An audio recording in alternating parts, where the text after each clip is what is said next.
दिए जीवन में कि मैं बहुत दुखी हूँ और कष्टमय जीवन चल रहा है और कोई समस्या का हल ही नहीं मिल रहा।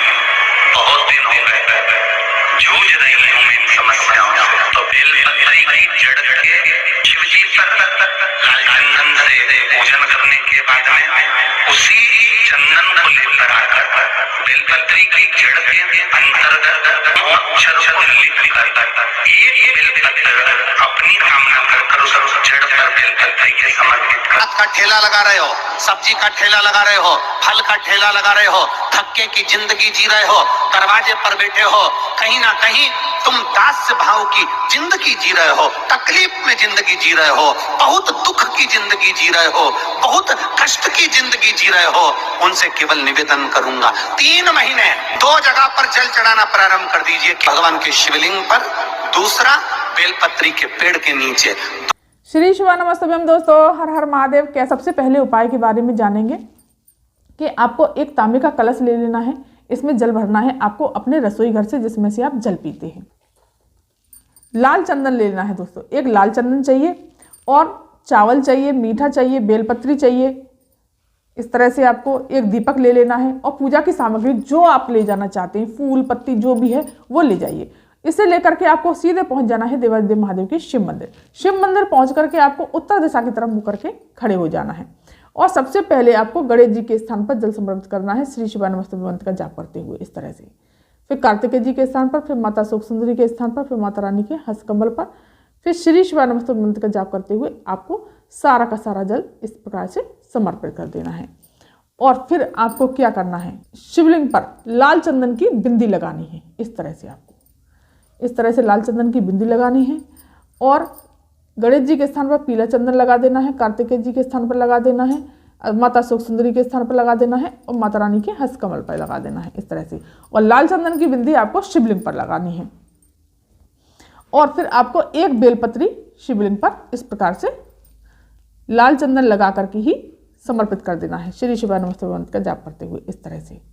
बेलपत्री समर्पित कर दीजिए, थोड़ा सा चावल समर्पित कर दीजिए, मीठा समर्पित कर दीजिए और एक दीप लगा दीजिए इस तरह से। दीप लगा करके अब आपको क्या करना है, जिस कटोरी से आपने लाल चंदन की बिंदी लगाई है शिवजी पर या शिवलिंग पर, उसी कटोरी को ले जा करके आपको सीधे बेलपत्री के वृक्ष के नीचे पहुंचना है। ये दोस्तों ओम वाला उपाय है और एक बेलपत्र ले जानी है आपको इस तरह से दोस्तों। लेकिन दोस्तों बेलपत्र कटी फटी नहीं होनी चाहिए, एकदम साफ सुथरी सी सुंदर सुंदर सी बेलपत्र होनी चाहिए।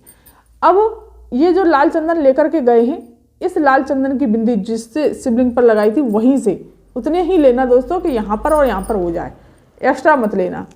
इसी लाल चंदन से बेलपत्री की जड़ पर ओम लिखना है, ओम लिख देना है बेलपत्री की जड़ पर ओम, अपनी कामना कहते हुए।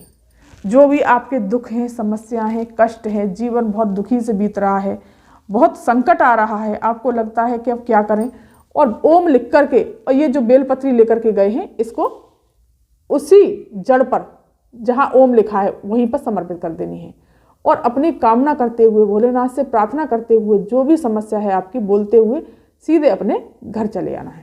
दोस्तों पूज्य गुरुदेव कहते हैं कि इस उपाय को करने से आपके जीवन के जितने भी दुख, तकलीफ, कष्ट, परेशानी, समस्याएं, अटके हुए कार्य, सारी समस्याएं दूर हो जाएंगी।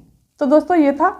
और फिर आपको दीप लगा देना है, यहाँ पर भी लगा दीजिए, एक बेलपत्री के नीचे लगाना चाहते हैं तो वहाँ भी लगा दीजिए। अब चलिए जानते हैं दोस्तों दूसरा उपाय धन संपदा के लिए।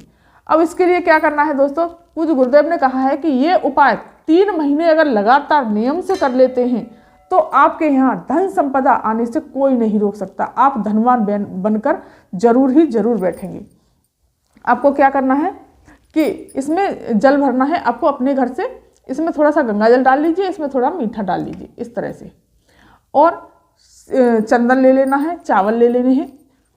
सीधे पहुंच जाइए देवादिदेव महादेव के शिव मंदिर। शिव मंदिर पहुंच करके उत्तर दिशा की तरफ मुख करके खड़े हो जाना है और सबसे पहले गणेश जी के स्थान पर जल समर्पित करना है, फिर कार्तिकेय जी के स्थान पर, फिर माता शोक सुंदरी के स्थान पर, फिर माता रानी के हस्तकमल पर और फिर शिवलिंग पर श्री शिवानमस्तुभ्यम मंत्र का जाप करते हुए इस तरह से जल समर्पित कर दीजिए। और इसी जल को आपको वापस पूरा समर्पित नहीं करना, इसमें से थोड़ा सा जल हमें बचा लेना है और फिर हमें वहाँ पर त्रिपुंड बनाना है शिवलिंग पर। इस तरह से श्री शिवाय नमस्तुभ्यम मंत्र का जाप करते हुए त्रिपुंड बना दीजिए। गणेश जी के स्थान पर, कार्तिकेय जी के स्थान पर, माता अशोक सुंदरी के स्थान पर, माता रानी के हस्त कमल पर इस तरह से त्रिपुंड बना दीजिए। चावल समर्पित कर दीजिए, मीठा समर्पित कर दीजिए और वहीं बैठ करके भोलेनाथ से प्रार्थना करनी है कि भोलेनाथ, मैं बहुत दुखी हूँ, बहुत गरीब हूँ, जो भी है अपनी धन से जुड़ी हुई समस्याएं वो कह देनी है। और फिर जो जल बचा हुआ है वो जल आपको सीधे बेलपत्री के वृक्ष के नीचे जाना है। बेलपत्री के वृक्ष के नीचे श्री शिवाय नमस्तुभ्यम मंत्र का जाप करते हुए इस तरह से जल समर्पित कर देना है। 3 महीने अगर आप ये उपाय कर लेते हैं, शिवलिंग पर जल समर्पित करने के पश्चात बेलपत्री के वृक्ष में जल समर्पित करना, तो निश्चित ही आपको धनवान होने से कोई नहीं रोक सकता। तो आप ये उपाय जरूर ही जरूर करिएगा। अब चलिए जानते हैं दोस्तों तीसरा उपाय। तीसरा उपाय बताया है कि बहुत कष्ट है, बहुत समस्या है, दुख है, या कोई काम अटके हुए हैं, आपका कोई कार्य बन नहीं रहा, तो इसके लिए आपको सबसे पहले एक तांबे का कलश लेना है। इसमें जल भरना है आपको अपने घर से। इस तरह से जल भर लीजिए अपनी रसोई से। इसमें थोड़ा सा मीठा डाल लेंगे। चंदन लेना है दोस्तों। 2 बेलपत्री चाहिए दोस्तों। इस प्रकार से 2 बेलपत्री ले लेना। सुंदर सुंदर सी बेलपत्री होनी चाहिए दोस्तों। ये बात ध्यान रखना, कटी फटी बेलपत्री नहीं होनी चाहिए। भोलेनाथ को कटी फटी चीज़, खंडित चीज़ नहीं समर्पित की जाती। इस तरह से 2 बेलपत्री लेनी है और इसे लेकर के आपको सीधे पहुंच जाना है देवादेव महादेव के शिव मंदिर। शिव मंदिर पहुंच करके उत्तर दिशा की तरफ मुख करके खड़े हो जाना है। सबसे पहले जल समर्पित करना है गणेश जी के स्थान पर, थोड़ा सा कार्तिकेय जी के स्थान पर, माता सुंदरी जी के स्थान पर, माता रानी के हस्त कमल पर और फिर थोड़ा सा शिवलिंग पर। थोड़ा सा ही जल समर्पित करना है दोस्तों, सारा का सारा जल हमें बचाना है, थोड़ा सा ही समर्पित करना है। फिर आपको क्या करना है, चंदन त्रिपुंड बना दीजिए शिवलिंग पर इस तरह से, तीसरी लाइन। फिर गणेश जी के स्थान पर, कार्तिकेय जी के स्थान पर, माता अशोक सुंदरी के स्थान पर इस तरह से। अब ये जो बेलपत्री लेकर के गए हैं, आपको इस पर थोड़ा सा चंदन लगा करके माता अशोक सुंदरी के स्थान पर समर्पित करना है दोस्तों। इस तरह से पकड़ना है बेलपत्री को, इस तरह से यहाँ से, और इस बेलपत्री की डंडी का मुख शिवलिंग की तरफ होगा। और वीडियो में और उपायों में डंडी का मुख जलाधारी की तरफ होता था, मतलब जहाँ से जल बहता था। अब इस डंडी का मुख होगा शिवलिंग की तरफ। इस तरह से बेलपत्री को पकड़ेंगे और अपनी कामना को कहेंगे श्री शिवाय नमस्तुभ्यम मंत्र का जाप करते हुए। इस तरह से आपको बेलपत्री समर्पित कर देनी है। और दूसरी जो बेलपत्री हमें समर्पित करनी है वो करनी है शिवलिंग पर। अब इस डंडी का मुख होगा दोस्तों जहां हम बैठे हैं उसके विपरीत दिशा में। इस बात का ध्यान रखना, हम यहाँ बैठे हैं या यहाँ बैठे हैं, कहीं पर भी हम बैठे, लेकिन पत्ती का मुख हमारी तरफ होगा और डंडी का मुख विपरीत दिशा में। अब मैं इधर बैठी हूँ तो मेरी डंडी का मुख इधर ही होगा।